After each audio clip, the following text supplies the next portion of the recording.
Well, hello, everybody. Welcome to 24 Hours of UX. This is hour 8. We're at the 1/3 point, and we're going to have a keynote from Alessandra about the future is tech in the loop. If this is one of your first sessions, just want to welcome you, let you know that you're at a truly 24-hour event, nonstop community-based conference. In this case, we have Alessandra coming to us from Switzerland, other sessions coming from lots of other places around the world. A couple different tracks if you're having a hard time finding things. Right now, as a keynote, this is our main event going on. Other sessions, you'll have some choices to make. So, and welcome Paul from Toronto and Usman from Pakistan. Thanks for joining us. If you're not familiar with the user interface for AirMeet, you can see that there's a chat session that you can contribute to, emojis going across the screen already. And we ask that you use the Q&A if you want to have questions, because we'll probably have to manage the questions. We may not get to all of our questions for Alessandra. So post in the Q&A, keep an eye on the Q&A. If there's a question that you like, upvote it, because we will start with the most popular questions when Alessandra's done. If you want to turn on subtitles, there's a little CC in a box at the bottom. And I think that's about it. For some of you, this is old hat and you're great at it.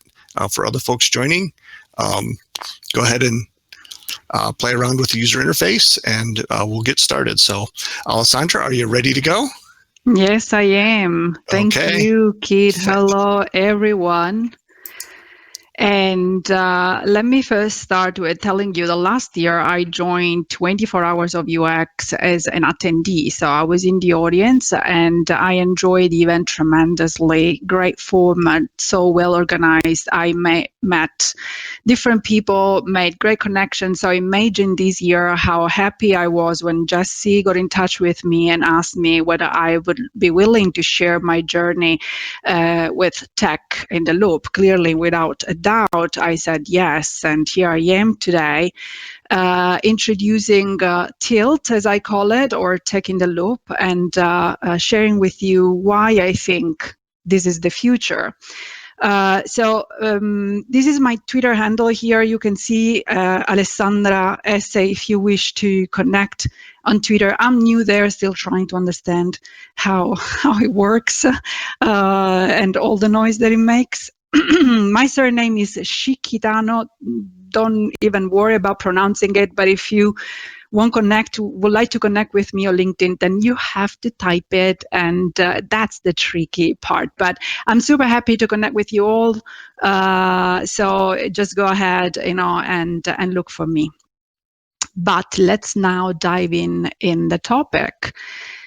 First, I have a question to answer. I love questions. I think that questions always force us to think of everything a little bit more clear to give an answer. So what do you mean? What do you mean with future? What do I mean with future? Future is a very relative concept. When we think of future, very often we think of, in 10 years, in 20 years, because for us, it's something that is far away, right? It's something that we imagine really like at some point, surely not now. But I say that it's a relative concept because when we look at tech, the concept of future is different. The pace of innovation, the pace of the evolving of tech is much faster than our pace. So when we talk of future in tech, something that for us is 10 years in tech might well be 1 year. So it goes that fast. And I like to show you, some numbers to make you understand really, to be all on the same page, to really look at how fast that goes. So this was 2015. Now, 2015 is more or less 6 years ago. This was a research that was done about social media. In order to understand better social media, they looked at the whole thing. So the total population in 2015 was a bit more than 7 billion.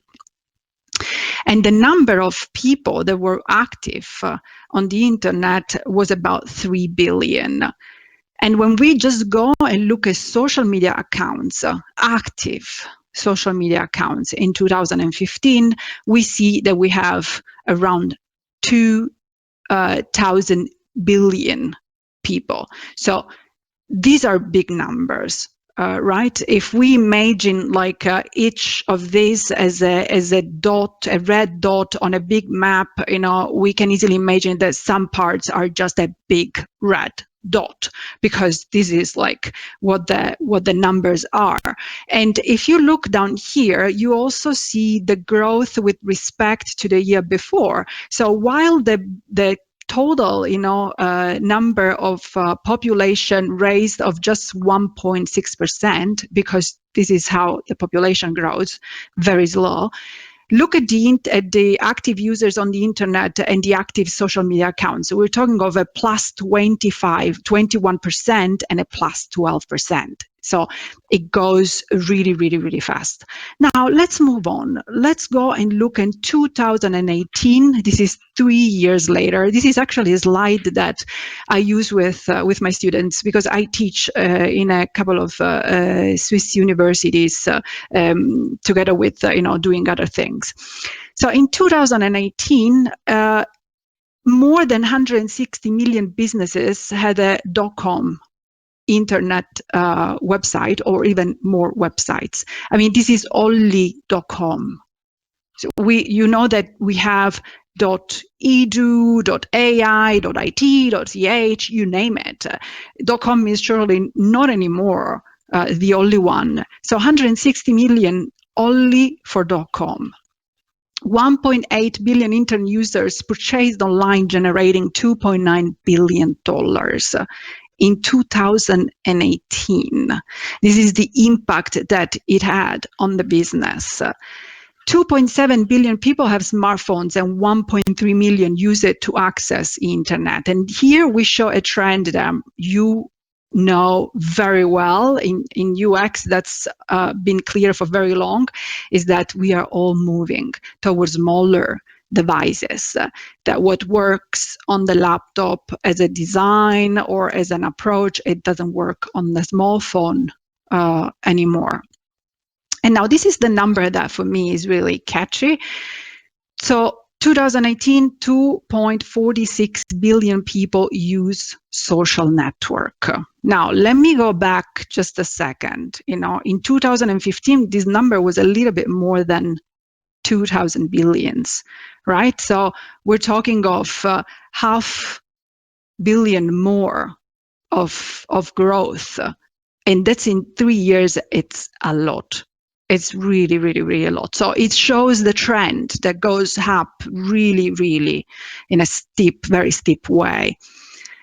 And Facebook attracted more than 2 billion monthly visitors worldwide. So these numbers are really big, and it shows the high impact that technology has on the business side, but on our life in general. So we all are on the internet, and we all do most of our things on the internet. Now, today is 2021, 3 years later, and Corona. Corona pushed everything online. We all know that. Even, the people that were most resistant, they had no other choice. We had lockdowns all over the world where we were able to communicate with our beloved ones. We were able to shop only online. We had not a choice. So can you imagine now these numbers, how high they are? And also the businesses, even the ones that didn't have a way to be online, they had to reinvent themselves online again. So they had to embrace somehow internet. They had to invent new business models on the internet because that meant surviving. So those numbers now are skyrocketing, and this is the pace that we have in technology, where now Corona pushed it even harder.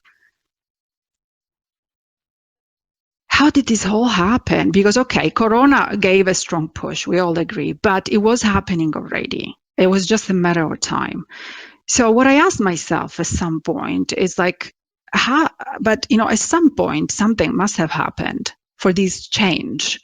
So things don't happen from one day to another. So where is this all coming from? And I took an approach that is a little bit the one that is used in research. When you have an idea, the first thing that you do, you start searching for what's already been done. So you look back to move forwards. And this is how my whole journey towards tech in the loop started. So here is the first Argon computer. This is not, in general, the first computer, but it's one of the first. And you see how it looks like. It's boxes, tons of boxes, is as big as a room, many, many cables. Probably only these two guys knew what this computer was doing. So how did we go from this? Or even, not to think too long ago, I studied computer engineering. I went to a computer engineering school. The first year, I used the computers in the lab, which were anyway like a disaster. And then in the second year, my parents finally, for my joy, bought me a computer, a desktop. God forbid, there were no laptop back then. There were laptops. They were so expensive. There was no way they could buy me a laptop. So they bought me a desktop. I wish I could show you that desktop. I regret that I didn't take a picture. It was, besides, of course, looking awfully, but it was a pain to use. It was just not doing what I wanted. It would freeze, And back then I was programming in Pascal. If there is anybody coming from the software, development world, how painful that was. And I was stuck. I had no other choice. So it wasn't like today.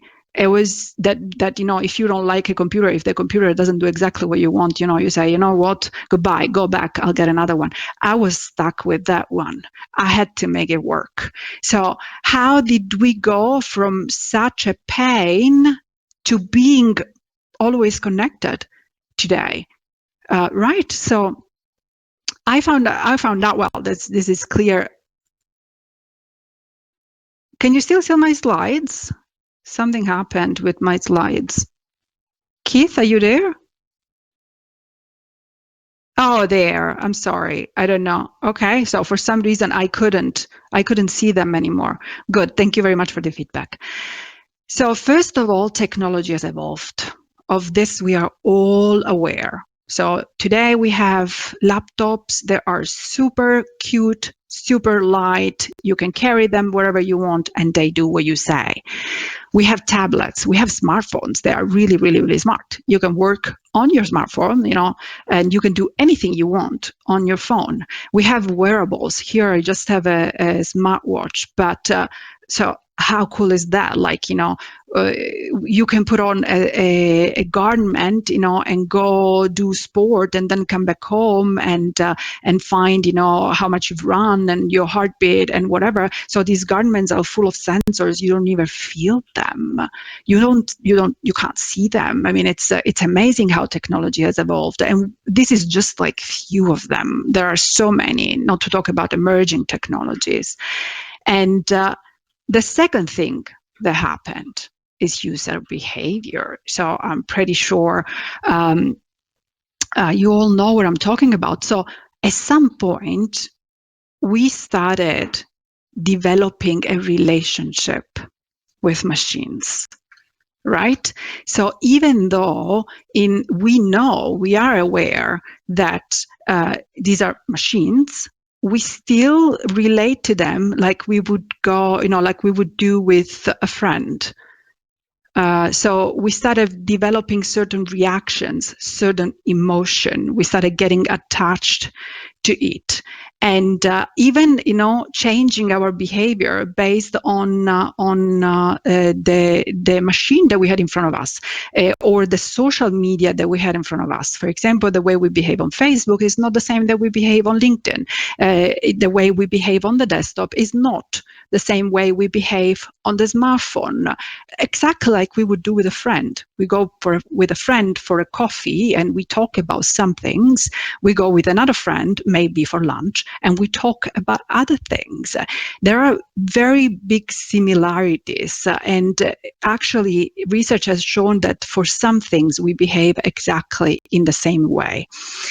So the reason why, when we look at digital media, now digital media is not the first media that was out there. So we had newspapers, we had radio, we had TV, these were already digital media. But two things were made possible by the combination of computers, software, and networks, which are these two things, interactivity and group forming. So interactivity is made possible because most computer networks are bidirectional. So if you put a message out there, something is going to come back. When you Google something, Google is going to give you the result of the search, and he is answering, or it is answering just to you, to your search, to your question, to whatever term you typed in. It's not a broadcasted result. And that was not possible before. I mean, there was some bidirectional communication with the phone. That's true. But when we think of TV, well, you couldn't possibly talk to it. Well, I mean, sometimes I talk to the TV, and I'm pretty sure there are people that are even more crazy than me that talk the whole time to the TV, but the TV doesn't answer. And the TV is a schedule. The TV is going to show what's on the schedule, and you cannot stop it. Same thing for the newspaper and the radio. They are broadcasted the same to everyone. And digital media allows now for something different. Even Netflix. Netflix is the new approach to TV. You choose what you want to watch, when you want to watch it. And by the end of it, you also say that you liked it or you didn't like it, and your feedback is going to be shown to the rest of the world, and then Netflix, based on your feedback, is going to give you suggestion. So it's very centered around you, and that makes a hell of a difference.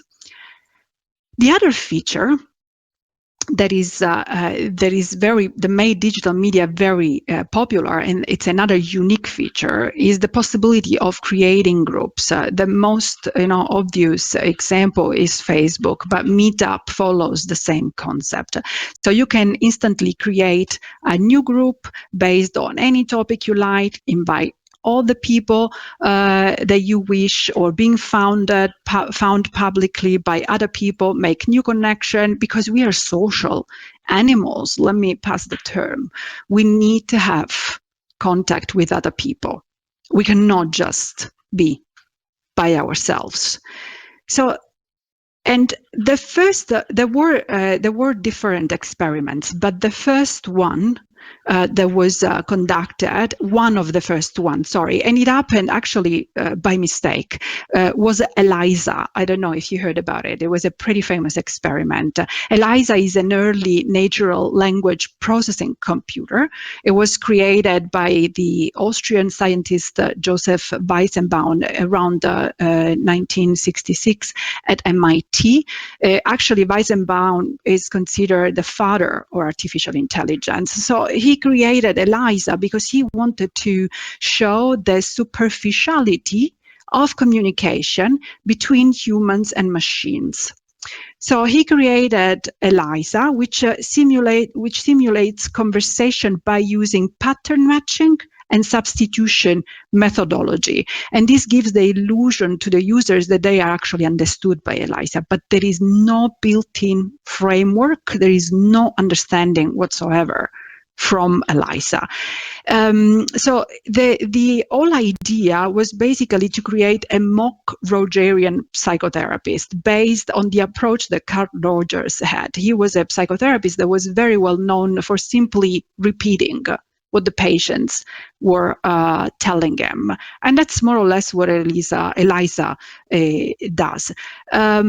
So he created ELIZA, and he went out to test this experiment. So he was recruiting people, asked them to use ELISA, and he was surprised by the fact that even though he made clear at the very beginning that ELISA had no understanding, it was a machine, could absolutely not understand what they were telling. Still, people would tell him that, they felt understood, that they felt a connection with ELISA. And there was also this very funny episode where he asked his secretary to use it. And, he told her, look, I just want you to play a little bit with it. There is no understanding, the machine doesn't understand you at all. So at some point, while the secretary was talking to ELISA, she turned and asked Weizenbaum to leave the room, because she felt that the connection was going so deep that she didn't feel that like sharing personal things in front of her boss. So this is the whole point where everything started. Even though we know we are talking to machines, our brain simply cannot grasp it. So in some points, we still react like we are talking to people. So that's by mistake, basically, Weizenbaum, instead of showing that it was so superficial, the relationship between machines and humans, he actually showed the opposite, that it's the opposite of superficial, that we cannot maintain on a superficial level when we reach a certain point. We just go deep, we create a connection.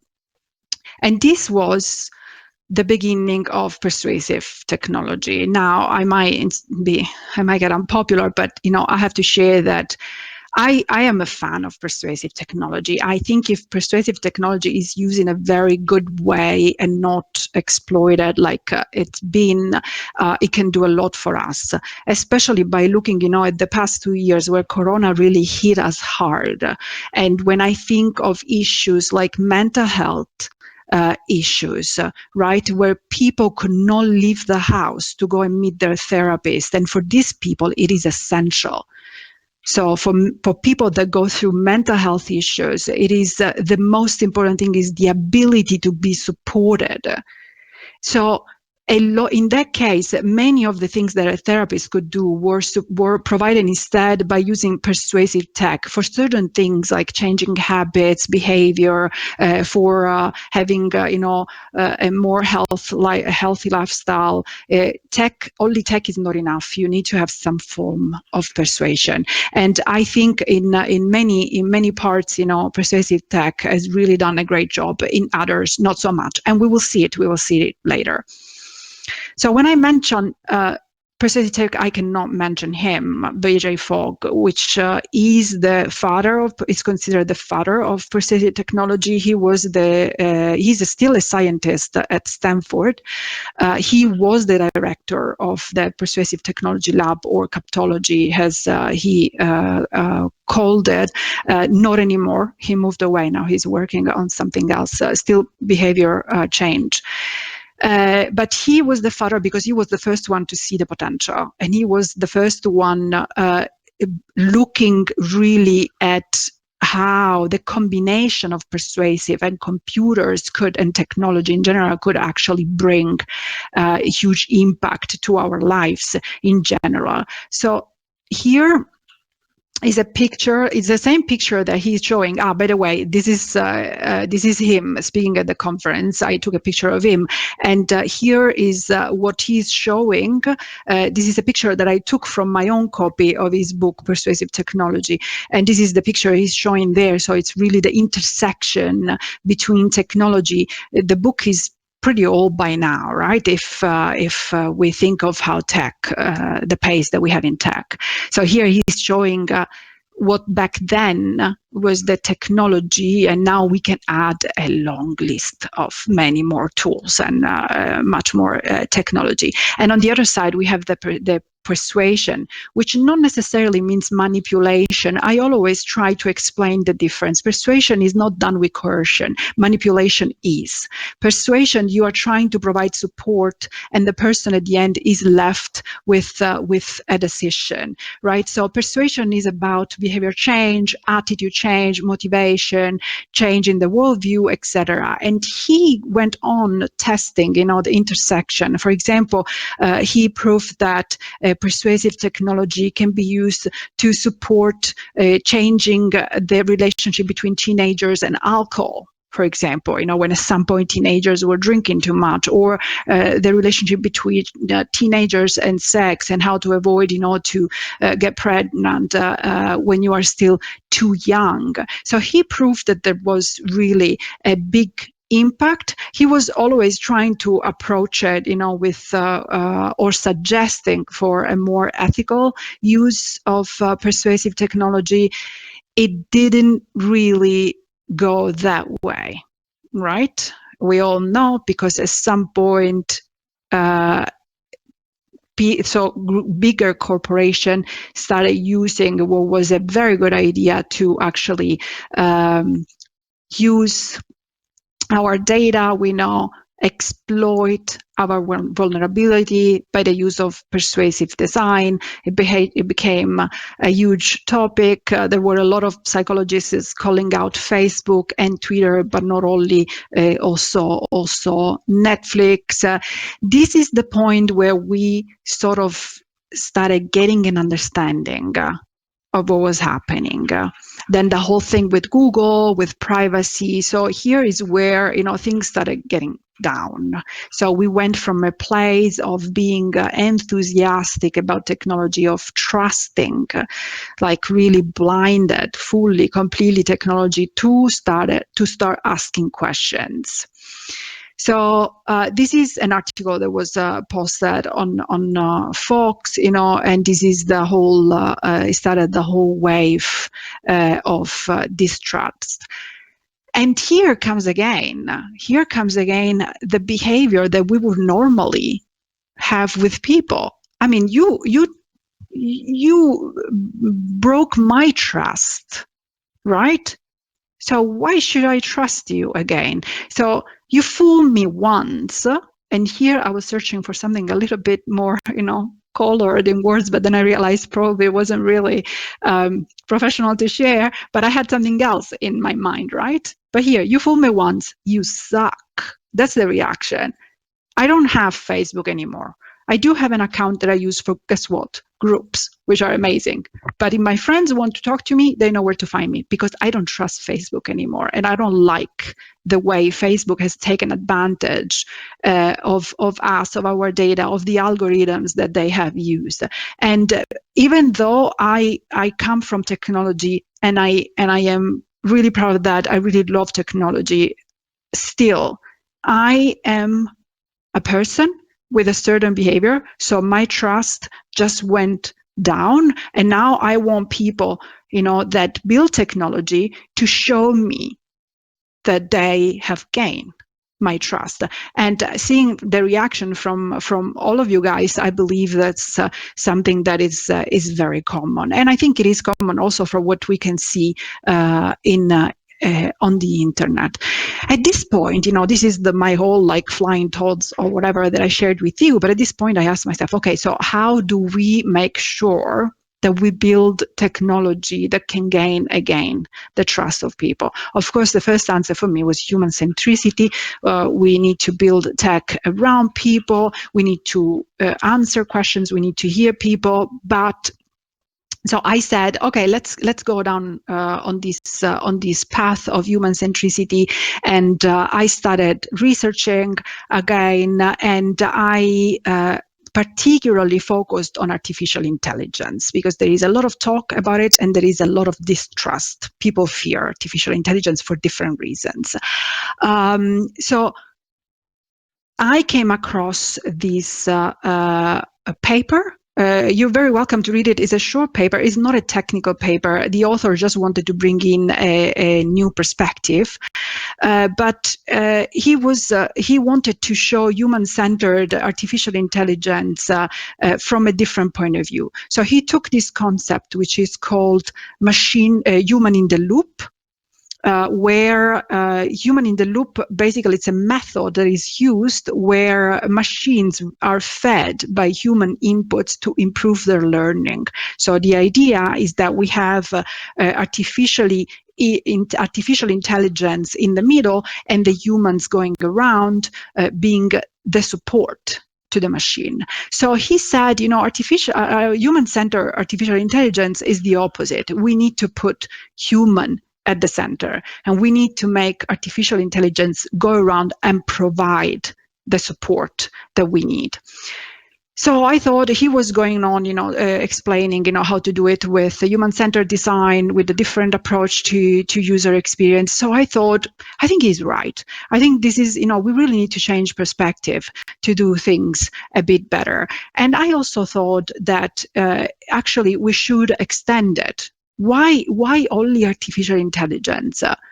Everything should be built with that approach. So it shouldn't just be AI in the loop, as he called, but it should be tech in the loop. So let's build all tech that way.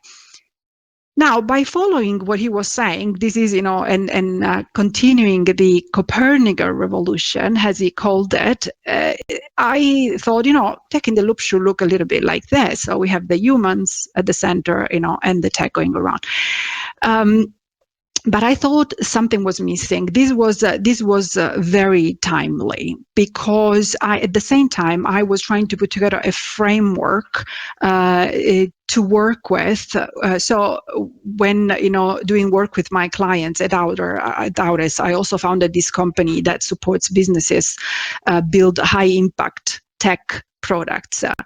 And by the combination of the two, the framework that I was working on and this research that I was doing, I realized that it cannot be like this. There are too many things that have an impact on us that should be considered while building tech. So I thought that, when we look and still stay in the universe, tech should actually look like Neptune. Now, I wanted to do the satellites, right? Neptune has 14, I think, but there is nothing in between. Like there is the Earth with the moon, and one is too little, and then we go to Neptune. So here I bring 6. There are the basics. Some of them are very intuitive, come from all the things that we're hearing around there. Some others are less intuitive. And based on the tech that we use, there might be more. But I thought that these ones are really the ones that should always be there. So the first one is ethics. We said it before, we talked about it. It's, there is so much going on about ethics that we cannot ignore it anymore. It just simply wouldn't work if we ignore it. Then we have diversity, equity, and inclusion.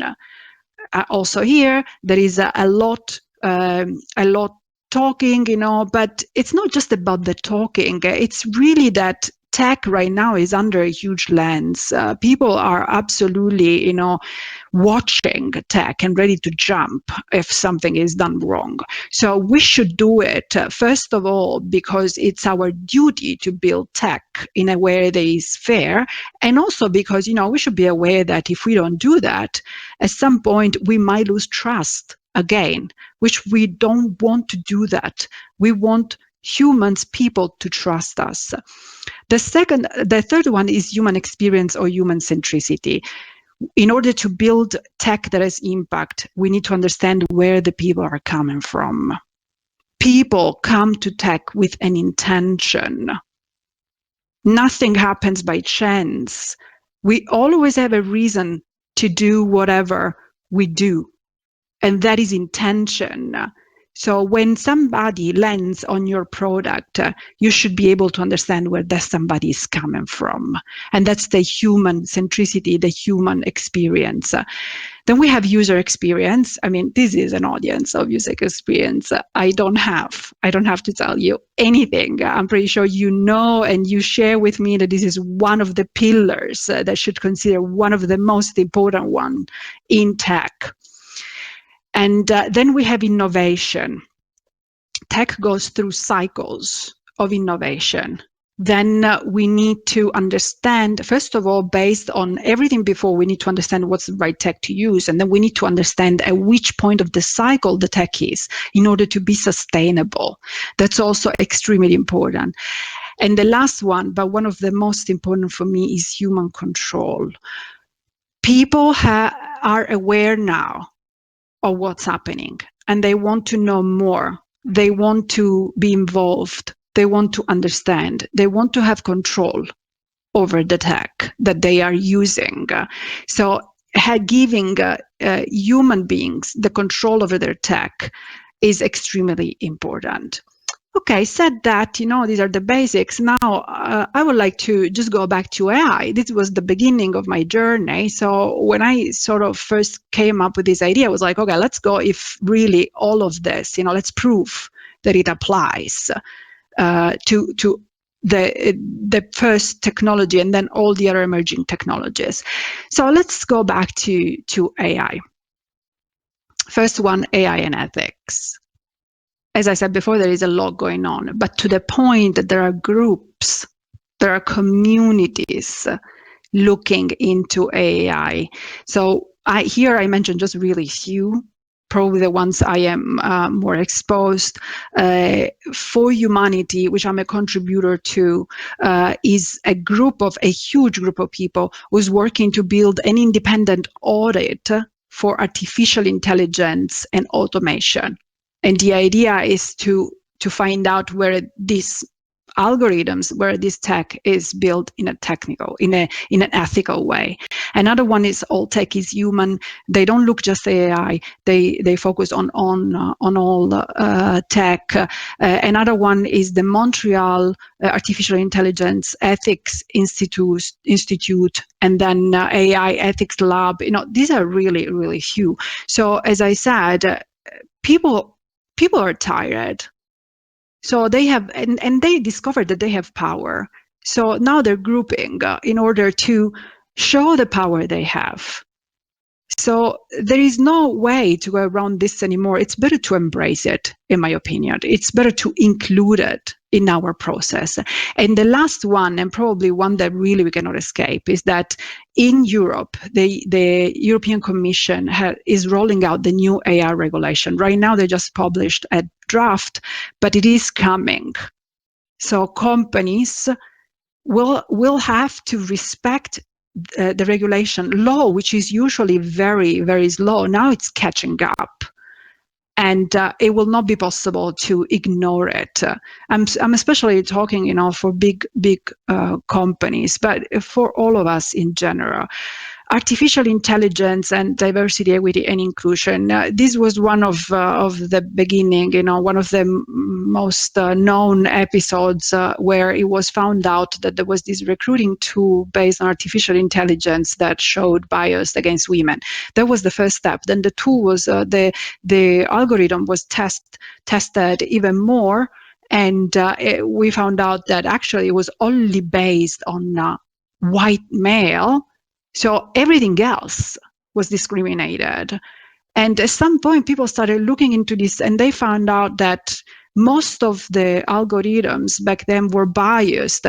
And this is nobody's fault, in my opinion. We are humans. So when we build something, we bring in our biases. So most of you are UX designers. How many times have you heard, be careful about your own ideas? Don't push your own ideas on the design. Don't be biased. Go out, make research.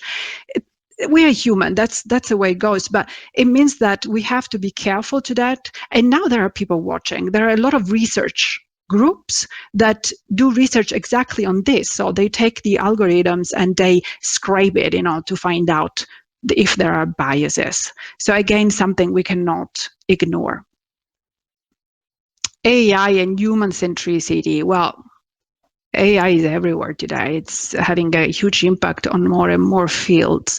And it's not a case that we hear more and more about human centricity, user centricity, patient centricity. Even Gartner, at the end of last year, announced that one of the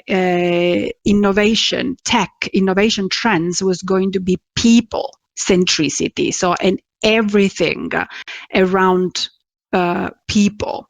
So that's a very interesting report that Gartner did. I can share it later on with the different columns, like the different pillars of centricity.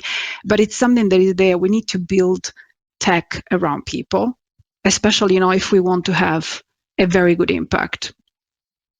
Well, user experience, as I said, I don't dare to talk about this. You are all great experts, I'm sure, and you know what's going on right now. There is a lot of talking about how to integrate a good user experience in artificial intelligence, and also the opposite. How do we use artificial intelligence to improve our user experience, which I find this bidirectional connection really amazing. It's something that can be explored and can bring a lot of added value. This one is more of a provocative question that I wanted to just throw out there. Right now, AI is a hype, right? And I understand it. Like there is a lot of going on, a lot of super interesting startups with amazing ideas coming, with artificial intelligence tools. There are a lot of investors looking for products, artificial intelligence products to invest in. So there is a lot of money. But my question is artificial intelligence really the answer to everything? And this is a question that, when we're trying to build a product that has an impact, we should ask ourselves. Because I believe that there are a lot of great ideas where artificial intelligence makes a lot of sense, where it brings a ton of value. But there are others where I'm not really sure, right? Maybe some was enough like a more simple tech to use. And the last one is human control. So not long ago, actually, this is for me a very important point. It's something that I always share, and it's something that I always tell people, clients, whoever students, whoever I'm working with. It goes again to the lack of trust that we have right now. People want transparency. That's a trend, actually, that it's going on right now on the internet, to build something in public. Startups in public, newsletters in public, workshops in public, you name it, right? And that's because people want to see how things go. We are more and more aware. We want to have knowledge of how things work. We are not happy anymore with just you giving us a tool and tell us, oh, the tool is great, and you expect us just to do what you want. We want to understand more. We want to be able to judge ourselves, to take our own decisions. And there is a very interesting, actually, I didn't put the link here, but that's something else I can share later on if people are interested. I was reading this research that was done on a cybersecurity tool. So there was this very advanced artificial intelligence based firewall that was installed at some point in a company, and then after some point, like people, they discovered nobody was using it. So it was a piece of technology hanging there, and nobody was using it. So the company hired somebody to come and figure out what was going on. So after so much research, finally, as a last step, they actually asked the people. They tried to interview the people, asking smart questions, because they didn't want to put anybody in trouble. And what came out was that people didn't trust the tool. So they said they didn't know how it worked. They were not sure what the tool was doing. Nobody explained them, took the time to show them. They didn't know the initial setup, and probably one of the most important, if a mistake was made, they didn't know who was going to be fired, them or the machine. So it's clear that we have to give, and this is something I always say, transparency, explain, use a simple but still very powerful onboarding flow when there is the need, when, because people want to know, they want to have control, they want to understand what's going on, and you should give that to build trust, to show them that you can be transparent, that you can be fair with them. So I think this is the future. So no, I'm not a psychic, even though at times it would be very helpful, but I surely am not, but I do believe this is the future. And you want to know why I believe that, because this is the current situation. So every day, every hour, we have tech products, tech startups, ideas, amazing tools, innovation coming out there. There is so much noise that if we want our product to stand out and we want our users to come back, because that's the key. It's not landing a user, it's make that user come back. That's the key of impact. We have to take a different approach. We cannot go on like we've been going on right now. That is not going to work anymore, in my opinion, because there is another thing that we need to also be aware of, that at some point in the past there were people building technology and there were people using technology. To get to today, that distinction doesn't exist anymore. We are all digital users. We are all using technology, and with so much noise going on, and now being aware that we do have the power to express what we want. Either you give us, you meaning the people that build the products out there, either the products are exactly what we need, or we would just go next until we find something that is similar, maybe not exactly what we needed, but similar, or exactly what we want. And there is also another trend. If we cannot find exactly what we want, we build it. Because now, with all democratizing of tech going on, and no code and low code and stuff like that, people who are fed up of feeling that they have been, that they are imposed something, they go out there and build their own solution. So if we want our product to stand out, we need to give voice to people. We need to put the people in the middle and have tech going around in the loop. Now, this is a keynote, and I would love to end my keynote with just, some food for thoughts, some inspiration that you can go, and talk about it. And I would like to play for a moment, to be psychic and try to predict the future by coming from the past. And my question, which of course you don't have to answer, and I don't have the answer to it, but this is what I'm looking at the moment. So quantum technology looks like the next hype. There is a lot talking about it. Not many people understand how it works and what happens. It's very similar to how things were 10, 15 years ago with artificial intelligence. And today we see that we are getting more and more involved, that the human centricity, the user experience are more and more involved in the building of artificial intelligence. So quantum technology could be our next challenge. I don't expect an answer to this question. I don't have the answer in this question, even though I'm having fun looking into it. But I want to leave you with this thought and something for you to think about it. And with this, I come to the end of my keynote speech. Thank you so much for staying with me almost the whole hour. Looking forward to connect to all of you.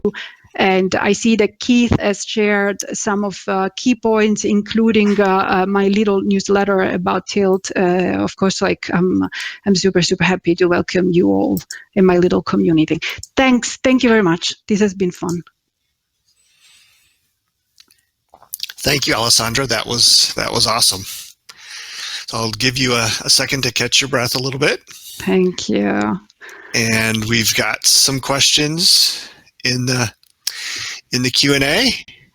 So the first one is there's quite a few different digital experience monitoring applications on the market now, such as AppDynamics and Dynatrace, that claim to use artificial intelligence to give people insights about users' experiences.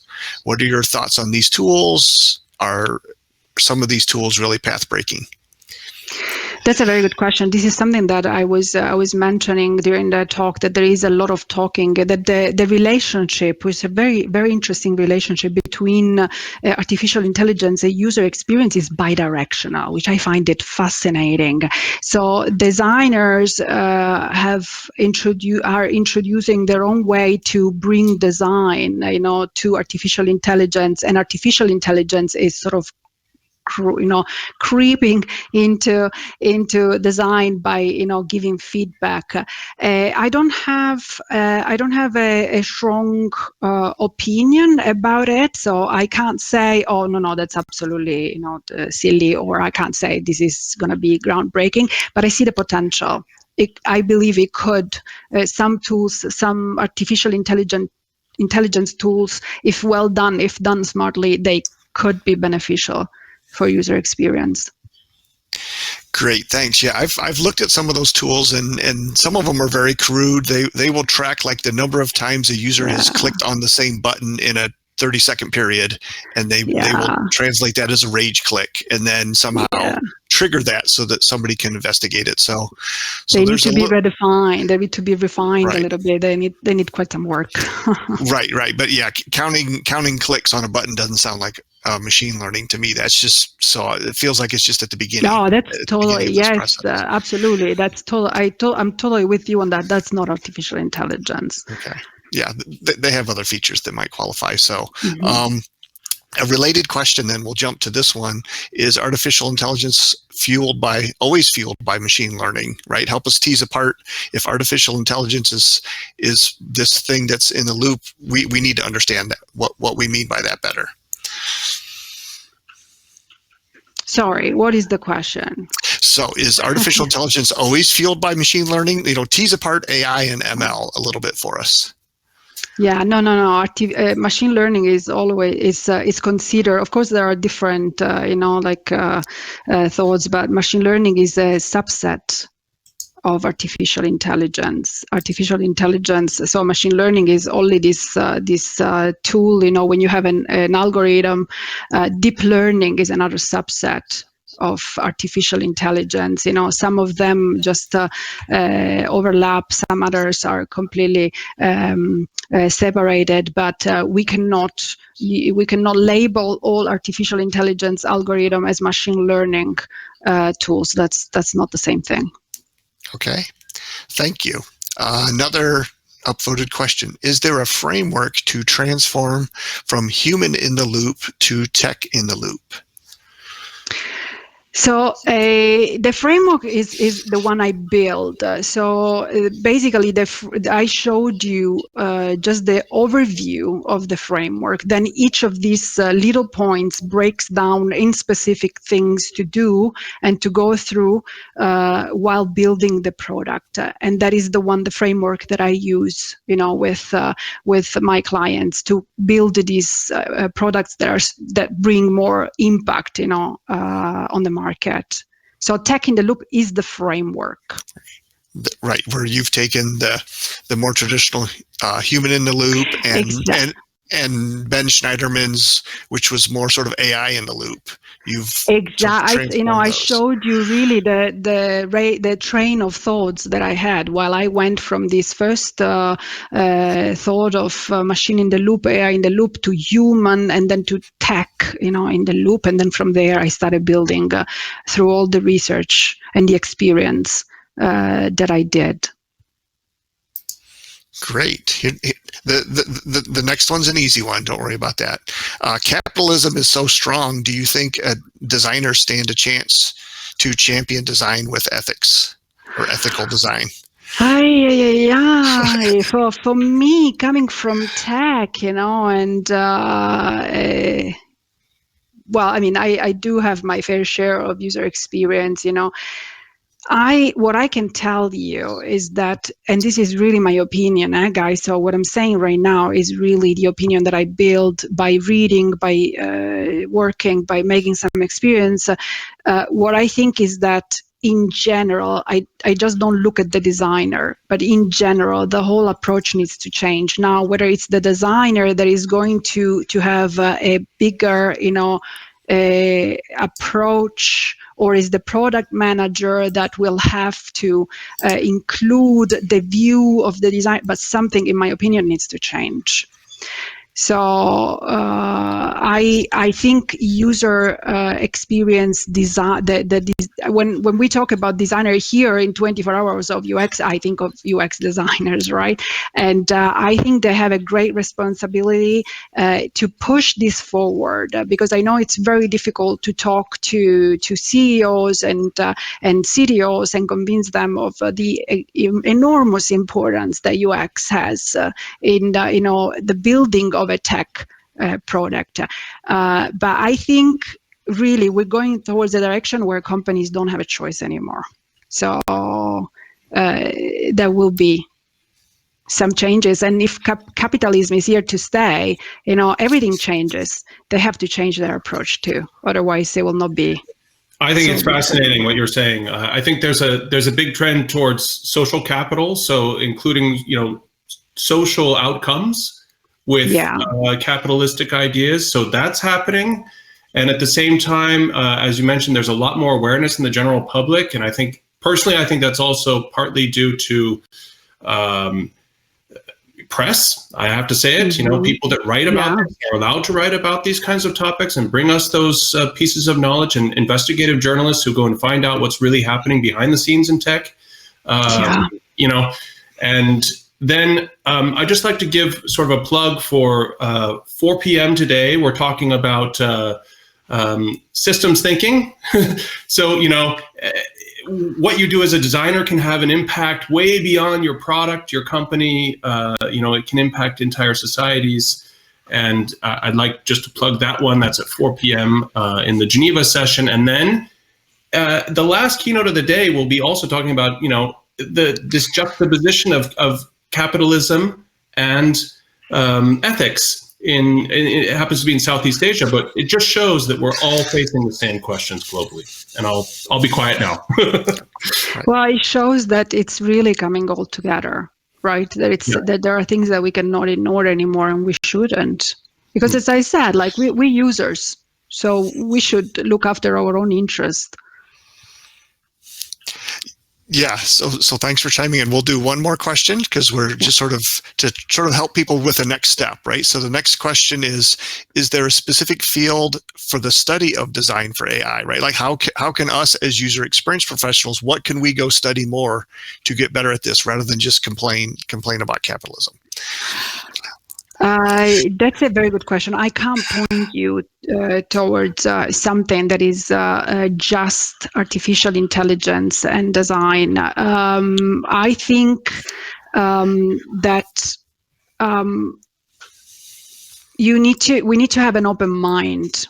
First of all, I believe we have also the responsibility to understand ourselves, the technology we're going to work on. And here I'm not talking about like going into the nit and gritty of the development, but having really an idea of how the whole backstage of the development works in order to understand the impact that the technology is going to have on people. And then us as a designers, you as a designers, to be able to put together the best to have this smoothless connection. I wouldn't talk about just artificial intelligence. This was clearly the basics of my talk. But there is a lot of emerging technologies out there that strongly need the help of UX designers to function better, to relate better to the people out there. And I think this is something that is lacking at the moment. That us as designers, we have to make our own research. Exactly like I did at some point. I couldn't find anything that was answering my questions. I had to go and learn myself. But if I find something, I'm super happy to let you know. Maybe it's just me not knowing. There is so much out there that I might have missed it. Yeah. So I put something into the chat. There's a podcast called Creative Next, which I enjoy greatly, and it really is focused on, if you're a creative, they call it, or a designer, it's background about how artificial intelligence works and a lot of these ethical issues. So there's several seasons of podcasts that I can recommend highly. Great. Good stuff. Well, so we're at the top of the hour. So Jesse, do you want to wrap us up? Is there any other news that we want to share? My brain is quite fried. We've reached hour 7 or 8. Keith, help me out there. So we're exactly 1/3 of the way done. So coming up next, if you signed up for a workshop by Athens UX, you should be over there already. UX Beijing is going to be starting their presentation in a few minutes. Again, if you want to learn more about Tilt, there's a pinned thing where you can sign up for Alessandra's newsletter and stay in touch. Alessandra, thank you so much for contacting me after last year's 24 Hours UX, and I'm so glad I reached out to you for this year. Thank you very much for joining. Thank you all. This has been fun. A pleasure to meet you all. Enjoy the rest of this amazing event, and thanks a lot for having me. You're most welcome. Cheers. Bye. Bye-bye.